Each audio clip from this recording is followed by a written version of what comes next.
Olá pessoal, bem, vamos começar mais uma videoaula do nosso capítulo sobre pensamento relacional.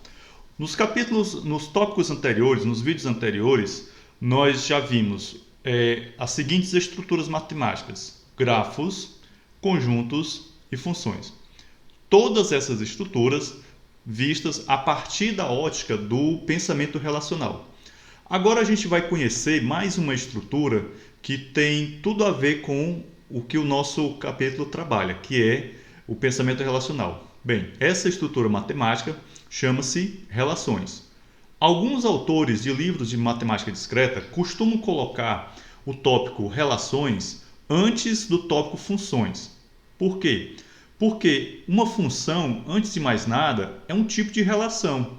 A gente pode dizer que toda função é uma relação, porém nem toda relação é uma função. Ou seja, o conjunto das relações é maior do que o conjunto das funções e o conjunto das funções está contido no conjunto das relações. Bom, o autor do livro que eu estou adotando, ele fez algo diferente. Eu, particularmente, acho até interessante porque a gente começa vendo o tópico funções, que é, digamos assim, um tópico mais especialista, e depois a gente passa para o tópico de relações, que é algo mais geral, é algo mais generalista. Tá certo? Bem, ele diz aqui no livro que uma relação é um objeto matemático mais geral que descreve esses tipos de relacionamentos. Então, nós podemos dizer que uma relação ela é bem mais generalista do que uma função, certo? No decorrer desse vídeo, você vai perceber essa diferença. E a partir do momento que você percebe essa diferença, acredito eu, que vai ficar até mais fácil também compreender aquilo que você viu na videoaula anterior, que foi sobre funções, tá certo? Bem, então vamos começar aqui com a nossa definição, para a gente poder já avançar um pouquinho mais. Gente, temos aqui a definição do que vem a ser uma relação.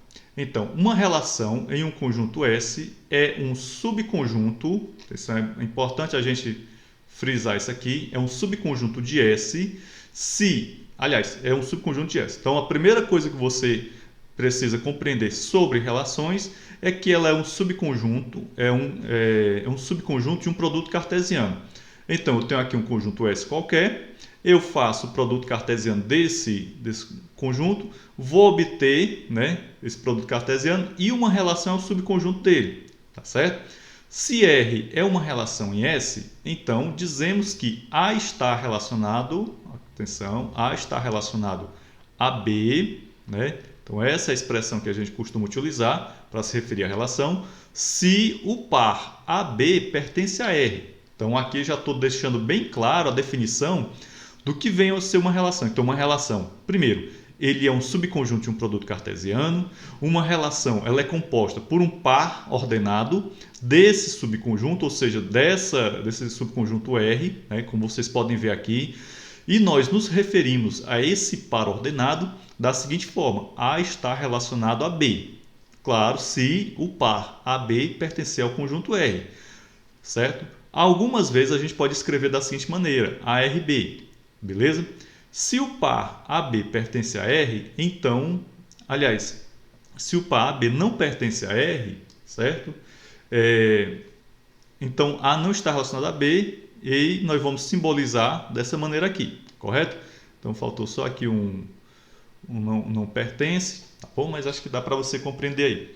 Então nós podemos dizer ou os pares ordenados pertencem à relação ou não pertencem, tá certo? Sempre lembrando que esse par ordenado ele é fruto de quê? Desse produto cartesiano que é um subconjunto do conjunto S, beleza? Bom, vamos agora ver aqui alguns exemplos, certo? E esses exemplos vão deixar bem mais claro o conceito de função. E eu vou voltar a aparecer aqui para vocês, tá certo?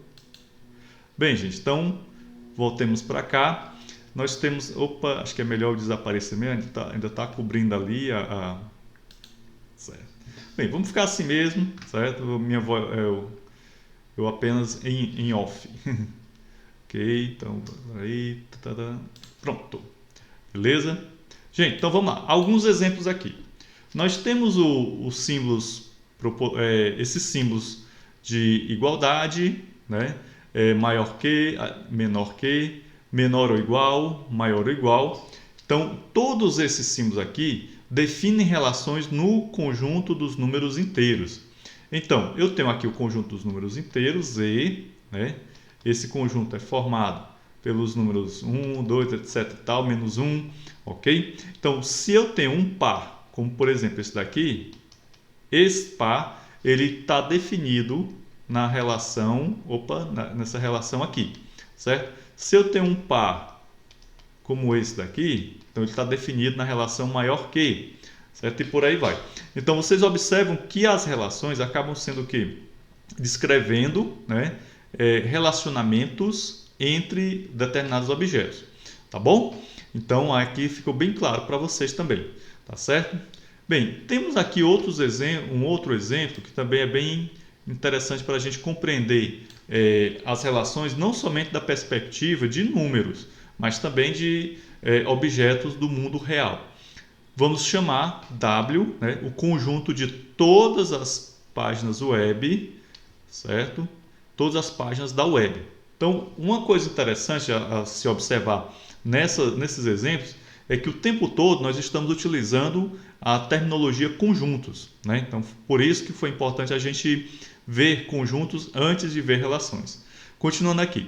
Então, o conjunto L está definido da seguinte maneira, né? Então, o conjunto L ele é formado por pares ordenados que pertencem ao produto cartesiano do conjunto W por ele mesmo, né? Um produto cartesiano de W por W, tal que A tem link para B. Ou seja, se eu tenho aqui uma página web A e essa página web A tem um link para outra página web B, então essa A, L, B, né?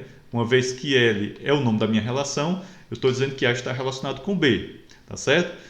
Entendido? Então é super simples o conceito de relações, não tem muito que a gente, como é que se diz, a gente falar mais sobre ele, tá certo? Inicialmente o conceito de relações ele é extremamente simples, tá certo? E aí vocês veem como também ele é bem tranquilo, ok? Bom, temos aqui mais um exemplo, aliás, um exemplo não, uma outra abordagem a respeito das relações. Assim como a gente pôde usar grafos para representar funções, eu também posso usar grafos para representar relações.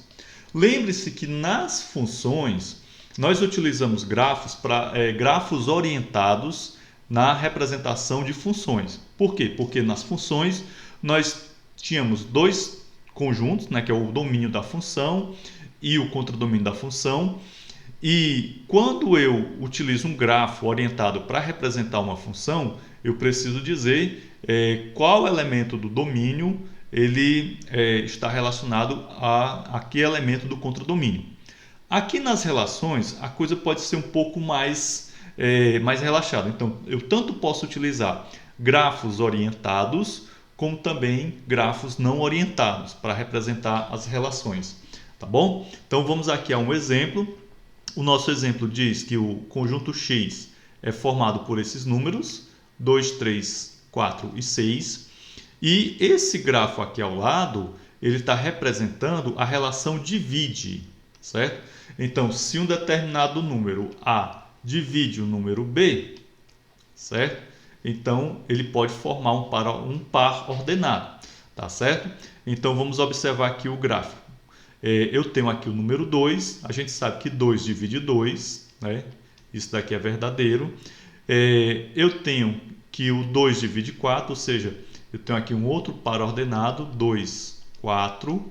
Observem, aqui nós temos um grafo ordenado, aliás, orientado, tá bom? Então, por que eu preciso representar essa relação a partir de um grafo ordenado? Aliás, orientado, desculpa. Eu estou confundindo aqui os termos para ordenado com grafo orientado, mas é natural. Mas você está entendendo, tá certo?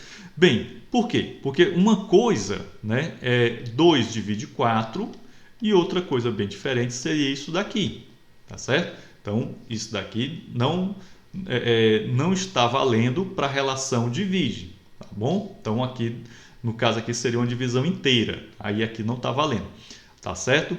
Bem, observe aqui, ó, que o 3, 6, né? Então, eu tenho aqui outro par ordenado, 3, 6, dizendo que 3 divide 6.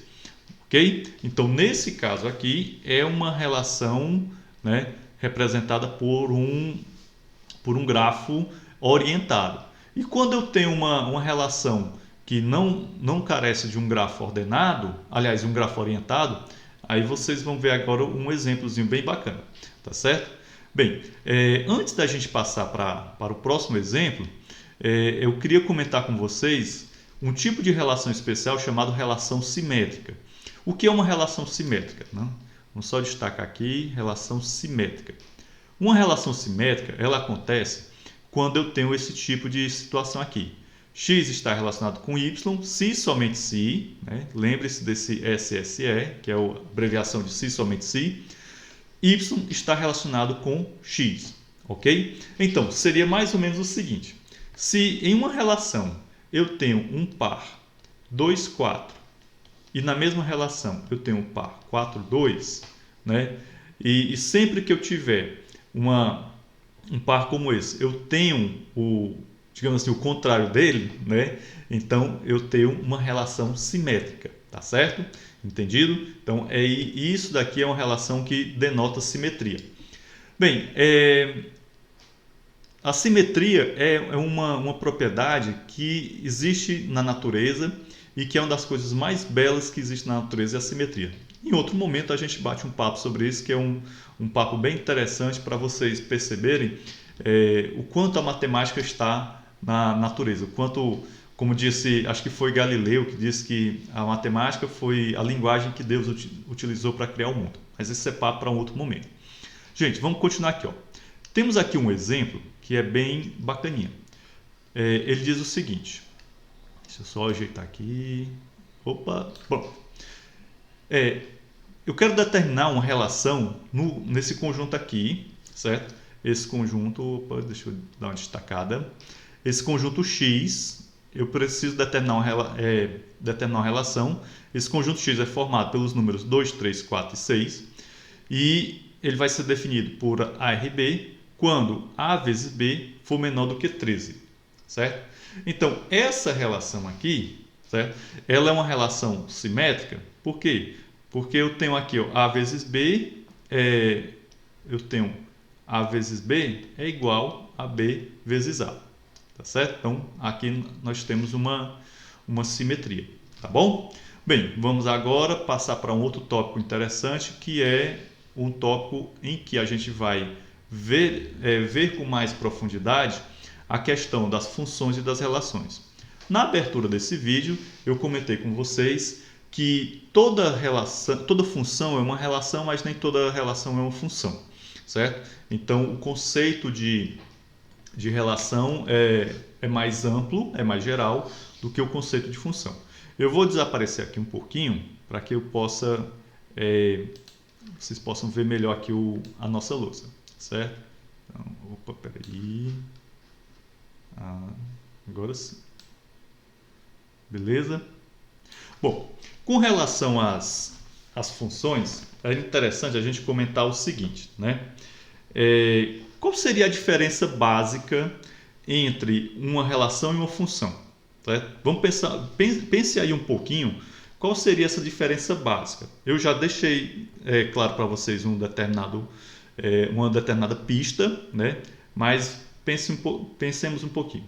Bom, eu posso dizer que, estritamente falando, uma relação em x é uma função de x para x se cada elemento x pertence ao conjunto x. E se ela ocorre exatamente uma vez como o primeiro elemento de um par ordenado de R. Então, aqui eu estou falando, né, de uma maneira sobre a relação. Só que essa maneira de falar, ela é um tanto mecânica, né? Então, o que é que isso significa, né?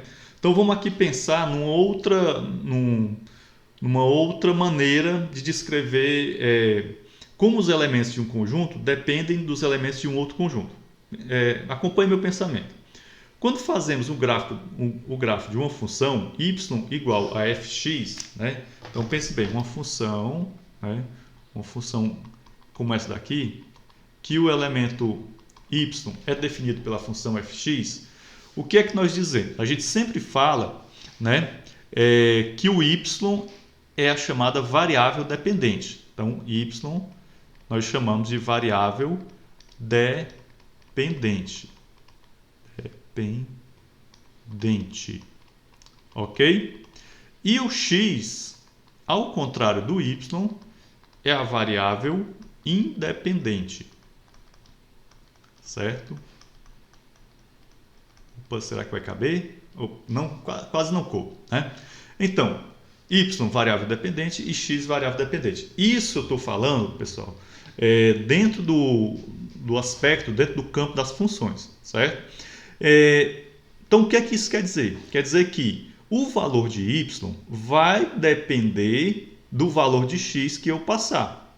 Eu passo um valor de x para a função e aquele valor que a função vai gerar vai ser o y, que estará lá no contradomínio da função. Então, fica claro para vocês que o y é a variável dependente e o x é a variável independente. Enquanto que nas relações nós não temos isso, tá certo? Então, numa relação, ao contrário das funções, eu posso ter um elemento de um conjunto, né, se relacionando com mais de um elemento do outro conjunto. Como vocês podem observar aqui nesse exemplo, ó, eu tenho aqui o conjunto X, formado pelos elementos 2, 3, 4, 5, 6, 7 e 8, certo? E eu digo que esses elementos estão relacionados, ou seja, um A e um B pertencente a X estão relacionados, se A divide B e o A for diferente do B. Então, isso daqui, turma, é a condição para a relação. Então, você já deve ter observado que toda relação ela é definida por uma certa lei de formação, tá bom? Apesar de que o par ordenado ele é subconjunto de um produto cartesiano, então o produto cartesiano seria todas as combinações possíveis, beleza? Mas no caso a relação, né, que define aquele subconjunto do produto cartesiano, ele estabelece uma lei. Então vamos lá. Aqui eu estou dizendo, ó, que eu tenho esse conjunto X e os elementos A e B estarão relacionados se o A divide B e se esse A e esse B forem diferentes. Ora, esse grafo aqui, você pode observar que o elemento 2, né, o elemento 2, ele está relacionado, ó, veja que o elemento 2 está relacionado com o 4, com o 8, com o 6, certo? Só isso daqui já era o suficiente para que a gente possa dizer que esse grafo não é um grafo de uma função, é um grafo de uma relação. Por quê? Suponha que o elemento 2, né, estivesse no domínio da função e esses outros elementos 4, 8 e 6 estão no contradomínio. Bom, isso daqui já fere totalmente a definição de função que a gente viu na aula passada, né, na pré-aula passada, correto? Bem, então eu acredito que já ficou para você bastante claro a diferença entre uma relação e uma função. A relação ela é muito mais geral do que a função ela é mais restrita, beleza? Entendido? Outra coisa, numa função, os elementos do domínio, né, eles devem estar relacionados a algum elemento do contradomínio, tá certo? Eu posso até ter algum elemento do contradomínio que não está relacionado a nenhum elemento do domínio, certo? No caso das funções injetivas, por exemplo. Mas eu preciso que todos os elementos do domínio estejam relacionados com algum elemento do contradomínio. Ao passo que nas relações, eu posso ter elementos, né, do que seria o nosso domínio não se relacionando com ninguém. Como vocês podem ver aqui, ó, o 7 e o 5 não estão relacionados com ninguém. Tá bom? Entendido? Mas lembrando, isso daqui é o grafo de uma relação. Então, na relação, as restrições são bem mais suaves do que na função. Bom, gente, então vamos aqui avançar um pouquinho mais, né, para a gente conhecer um tipo de relação que é um tipo bem especial. Eu vou continuar em off por enquanto, porque senão vai cobrir aqui, certo? mas você vai acompanhando aí a minha fala. Bem, o que vem a ser uma relação de equivalência, né? Então, a relação de equivalência, ela, veja bem, ó, relação de equivalência. Quando a gente fala de equivalência, você deve lembrar daquilo que a gente falou sobre equivalências lá na lógica proposicional, né? Quando é que duas fórmulas são equivalentes? Quando elas possuem o mesmo valor lógico, né? Então, o mesmo valor de verdade. A ideia de equivalência está intimamente relacionada com a ideia de igualdade. Então, vamos continuar aqui. Então, como é que a gente define uma relação de equivalência? Uma relação R, né, em um conjunto é uma relação de equivalência se ela satisfaz todas as três propriedades a seguir. Então, eu tenho três propriedades que, uma vez que elas são satisfeitas, eu tenho, né, que aquela relação é uma relação de equivalência. E que propriedades são essas? Primeiro, a propriedade da reflexividade. A propriedade da reflexividade diz que, para todo A pertencente ao conjunto S, eu posso ter uma relação de A relacionado com ele mesmo. Ou seja, eu tenho aqui esse conjunto, então 1, 2, 2, 4, 4, certo? Isso daqui é um exemplo de uma relação que possui a propriedade da reflexividade, tá bom? Então aqui ela é reflexiva. Observe que a reflexividade está se referindo a apenas o elemento A, então é um elemento A relacionado com ele mesmo. Bem, vamos agora para a segunda propriedade, a propriedade da simetria. A simetria diz o seguinte: para todos A e B pertencentes ao conjunto S, se A está relacionado com B, então B está relacionado com A e vice-versa. Olha aqui, né, aquele símbolo da metalinguagem que indica indo e vindo, né? Então, o que é que isso quer dizer? Quer dizer que se eu tiver uma relação desse tipo aqui, 3, 2, 2, 3, né? Isso daqui, né, aqui é um exemplo apenas com dois pares. Aqui ele satisfaz essa propriedade, porque eu tenho A relacionado com B, suponho que o 3 é o A e o B é o 2, então aqui eu tenho essa relaçãozinha bem tranquila que colocada para você. Bom, e qual é a última propriedade? A última propriedade é a propriedade da transitividade. A transitividade, ela já lida com três elementos, né? O elemento A, B e C, para todos os elementos A, B e C pertencentes ao conjunto S, se A está relacionado com B e esse I deve ser encarado na perspectiva de uma conjunção, e B está relacionado com C, então A está relacionado com S. Ora, vejam que aqui o B ele funciona como uma espécie de elemento de ligação, certo? Entre o A e o C, ok?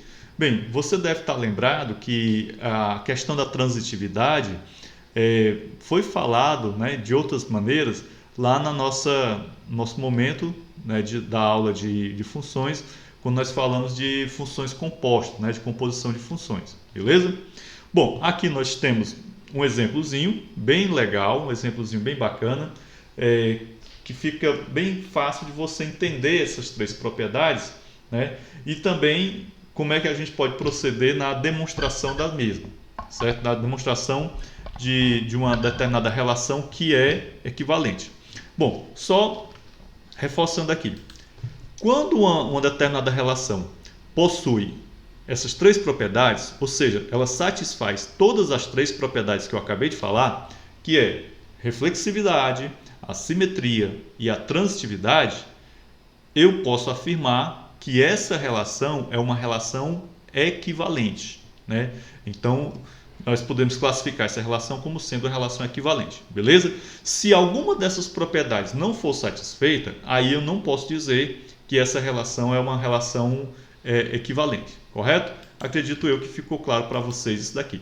Bom, vamos voltar lá para a nossa lousa para a gente poder ver o exemplo que nós já íamos trabalhar, tá bom? Bem, de volta aqui para a nossa lousa, certo?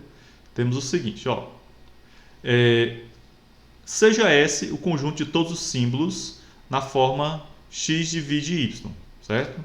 Então eu tenho aqui todos os símbolos nessa forma. Pronto, agora eu tenho uma canetinha vermelha. Então nessa forma x divide y, em que x e y são... Aliás, não é divide não, desculpa gente, aqui é um número racional, né? X sobre y, desculpa.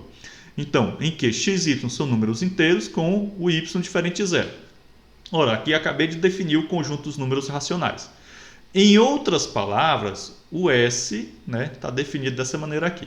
Pronto, aqui é só para reforçar a ideia de que x sobre y é um número racional.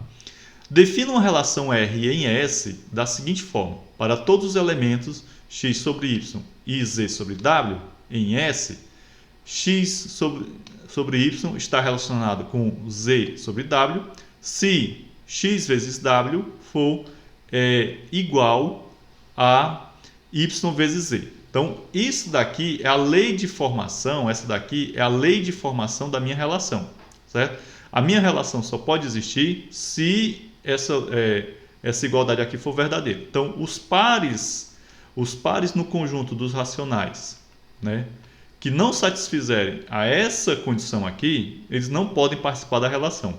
Eu acredito que ficou bem claro para você que toda relação ela é definida por uma determinada lei de formação, tá bom? Bom, aí aqui ele diz o seguinte, ó, demonstre, né, ele pede para a gente demonstrar que essa relação R, né, que eu defini dessa maneira, ela é uma relação de equivalência, Bom, para a gente fazer essa demonstração, é necessário o quê? Essa demonstração ela é uma demonstração que é feita em 3 partes. Então, toda vez que você pegar um exercício, ou até mesmo numa avaliação, que pede, que ele dá uma determinada relação, né, a lei de formação dela, e aí o exercício pede para você demonstrar que aquela relação é uma relação de equivalência. O que é que você vai fazer? Você deve demonstrar cada uma das propriedades que a gente acabou de falar, ou seja, a reflexividade, a simetria e a transitividade, beleza? Vamos voltar aqui para a nossa lousa para a gente poder concluir aqui esse exemplo. Gente, como é que eu vou demonstrar reflexividade? Ora, aqui é muito simples. Suponha que x sobre y pertence a S. Uma vez que x vezes y é igual a y vezes x, nós temos que x sobre y está relacionado com x com y sobre x. Aliás, com x sobre y, ok? Então vejam que essa igualdade aqui ela é verdadeira, tá certo? Então, ó, veja que nós colocamos lá na definição da relação essa multiplicação aqui, então está provado, né, demonstrado a reflexividade tranquilo. O mesmo vale para o ZW, né? Certo? Entendido? Bom, a simetria. A simetria já é um pouco mais complexa. Então veja bem, suponha que x sobre y, z sobre w pertence ao conjunto S e que x sobre y está relacionado com ZW. Ora, isso daqui já está dito lá na definição. Pela definição de R, então veja bem, ó, mais uma vez a gente está utilizando aqui uma demonstração que se vale das definições. Isso significa que x vezes w é igual a y vezes z. Ora, foi de acordo com a definição da nossa relação, que é a mesma coisa que z vezes y igual a w vezes x, certo? Então, ele simplesmente trocou lá os pares de lugar, né? Então, isso daqui define, né, demonstra, aliás, que a relação R ela é simétrica, certo? Então, ela possui a propriedade da simetria. E agora vamos à transitividade. A transitividade ela é muito mais trabalhosa do que as outras duas propriedades, muito mais trabalhosa de demonstrar, tá bom? Então, vamos lá. Sejam x sobre y, z sobre w e p sobre q, todos os 3 pertencentes a S. Ora, vejam que aqui, turma, é o meu A, meu B e meu C, certo? De acordo com a definição de transitividade que a gente viu anteriormente, certo? Então, x x vezes w é igual a y vezes z, daqui já está ok, né? De acordo com a definição. Z vezes Q é igual a W sobre WP, tá bom? Ora, aqui é que a coisa começa a ficar um pouco mais complicada, mas é só você acompanhar essa igualdade que você vai compreender bem direitinho, tá certo? Observe que aqui na igualdade a gente se vale da propriedade da comutação, né? Acho que é comutação, se não me engano. Bom, como W é diferente de zero, então essa igualdade aqui implica que x vezes k é igual a y vezes p e que mostra, né, que essa relação x sobre y está relacionada com p sobre k como sendo o exigido, e assim a gente demonstra, né, que realmente essa relação R que foi definida, ela é uma relação de equivalência, tá bom? Bom, eu sugiro a você que dê uma lida novamente nessa demonstração, que assista novamente esse trecho do vídeo para poder entender melhor. Até mesmo eu recomendo você escrever essa demonstração e você tentar, com as suas próprias palavras, reescrevê-la, tá bom? Bom, voltemos para cá e vamos aqui a um outro exemplo de uma relação, a um outro exemplo para a gente falar sobre relação de equivalência, certo? Descemos um pouquinho aqui. Gente, nós estamos aqui falando de um objeto matemático chamado partição, né? Então, uma partição de um conjunto S, é um conjunto P de subconjuntos não vazios de S com as seguintes propriedades. Então, eu tenho uma partição quando essas propriedades aqui são satisfeitas, são observadas. Ora, para todo A pertencente a S, existe algum conjunto X pertencente a P, tal que o A pertence ao X, né, esse conjunto X, e os elementos de P são chamados de blocos de partição. Segunda propriedade, X e Y pertencem a P, né, são blocos distintos, então X interseção Y, né, então vejam que X e Y são dois conjuntos, a interseção desses conjuntos dá um conjunto vazio, ou seja, eles não possuem elementos em comum. Quando eu tenho uma interseção que resulta no conjunto vazio, significa que esses conjuntos são chamados de conjuntos disjuntos, beleza? Bom, aí nós queremos saber, certo, se a partição, né, ela pode ser encarada como sendo uma relação de equivalência, certo? Então é isso que a gente vai procurar demonstrar aqui.